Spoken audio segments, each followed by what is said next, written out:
ওয়েভলেটস। চলুন আজ সিগন্যাল প্রসেসিংয়ের একটা দারুণ টুলের একদম গভীরে ঢোকা যাক।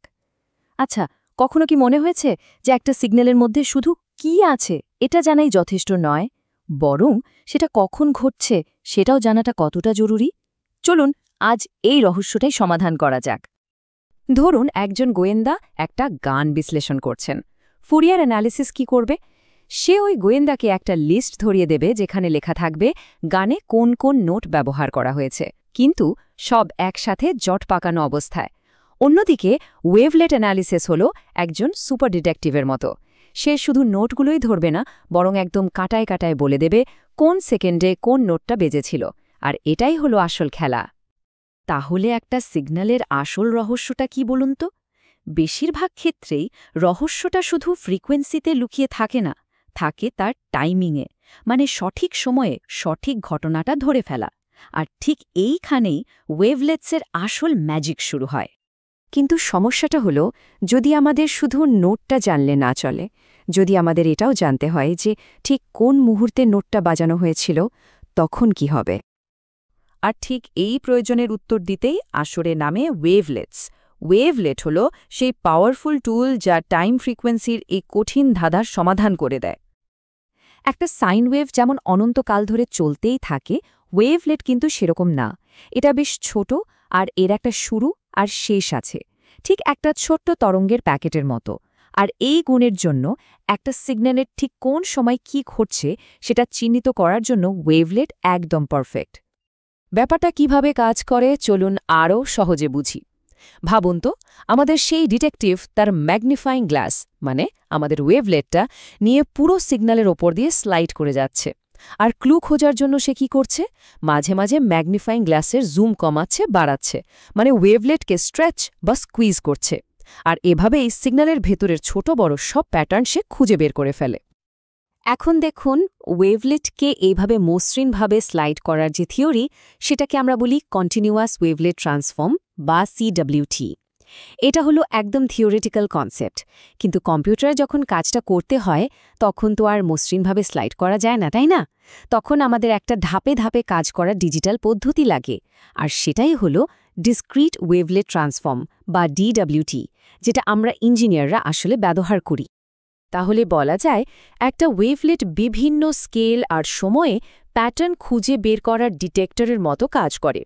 কিন্তু এর কন্টিনিউয়াস আর ডিসক্রিট ফর্মের মধ্যে মূল পার্থক্যটা কোথায়?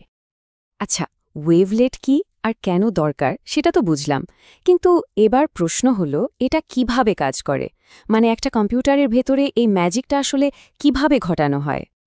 একটা কম্পিউটার তো আর কোনো আকারকে মসৃণভাবে স্লাইড করতে পারে না, তাহলে সেই ডিসক্রিট ওয়েভলেট ট্রান্সফর্মের কাজটা করে কিভাবে? আর এখানে এন্ট্রি নেয় ফিল্টার ব্যাংক। এটাকে ভাবতে পারেন একটা ডিজিটাল কয়েন সর্টার মেশিনের মতো। যেমন একটা মেশিন বড় আর ছোট কয়েন আলাদা করে দেয়, ঠিক সেভাবেই একটা ফিল্টার ব্যাংক সিগন্যালকে দুটো ভাগে ভাগ করে দেয়। এক ভাগে থাকে মোটা দাগের তথ্য, আর অন্য ভাগে সূক্ষ্ম ডিটেলস। এই যে দুটো ভাগ, এর মধ্যে হাই পাস ফিল্টারটা সিগন্যালের ভেতরের দ্রুত পরিবর্তন আর সূক্ষ্ম ডিটেলসগুলোকে ধরে, ঠিক যেন ছোট কয়েনগুলো। এগুলোকে আমরা বলি ডিটেল কোএফিশিয়েন্টস। আর লো পাস ফিল্টারটা ধরে সিগন্যালের ধীরগতির পরিবর্তন বা তার মূল কাঠামোটা, মানে বড় কয়েনগুলো। এগুলোকে বলা হয় অ্যাপ্রক্সিমেশন কোএফিশিয়েন্টস। ব্যাপারটা কিন্তু এখানেই শেষ নয়। লো পাস ফিল্টার থেকে যে অ্যাপ্রক্সিমেশন বা মোটা দাগের তথ্যটা পাওয়া গেল, সেটাকে আবার একটা ফিল্টার ব্যাংকের মধ্যে দিয়ে পাঠানো হয়। এই প্রক্রিয়াটা বারবার চলতে থাকে, আর এভাবেই সিগন্যালটাকে বিভিন্ন লেভেলে বা রেজলিউশনে ভেঙে ভেঙে বিশ্লেষণ করা হয়। এটাই কিন্তু DWT এর আসল পাওয়ার। তাহলে একটা সিগন্যালকে অনেকগুলো স্কেলে বিশ্লেষণ করার জন্য কোন ডিজিটাল টুল সেটাকে অ্যাপ্রক্সিমেশন আর ডিটেলসে ভেঙে দেয়? অনেক তো থিওরি হলো, চলুন এবার দেখি আমাদের রোজকার জীবনে আমাদের চারপাশে কোথায় এই ওয়েভলেট অ্যানালিসিস চুপচাপ কাজ করে চলেছে আর আধুনিক প্রযুক্তিকে পাওয়ার দিচ্ছে। ভাবা যায়, জেপেগ 2000 ফরম্যাটে ছবির কম্প্রেশন থেকে শুরু করে হাসপাতালের ECG সিগন্যাল থেকে নয়েজ সরানো, এমনকি স্টক মার্কেটের ডেটা অ্যানালাইজ করে ভেতরের ট্রেন্ড খুঁজে বের করা, সব জায়গায় ওয়েভলেটস আছে। আসলে ওই যে কি ঘটছে আর কখন ঘটছে দুটোই একসাথে বের করার ক্ষমতা, এটাই ওয়েভলেটসকে এত ভার্সেটাইল আর পাওয়ারফুল করে তুলেছে। চলুন তাহলে পুরো আলোচনাটার সবচেয়ে জরুরি পয়েন্টগুলো একবার ঝালিয়ে নেওয়া যাক, যাতে সবকিছু একদম পরিষ্কারভাবে মাথায় থেকে যায়। তাহলে গল্পটা কি দাঁড়ালো? শুরু হয়েছিল একটা সমস্যা দিয়ে। ফুরিয়ার ট্রান্সফর্ম শুধু কি আছে বলতে পারে, কিন্তু কখন আছে তা বলতে পারে না।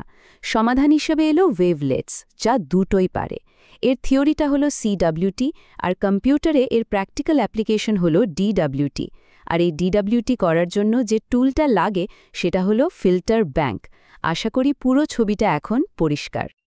একটা কথা মনে রাখতে হবে, ওয়েভলেটের মতো এই কনসেপ্টগুলো শেখা কিন্তু শুধু পরীক্ষার জন্য নয়, এটা আসলে ভবিষ্যতের টেকনোলজিকে বোঝার আর তৈরি করার একটা চাবিকাঠি।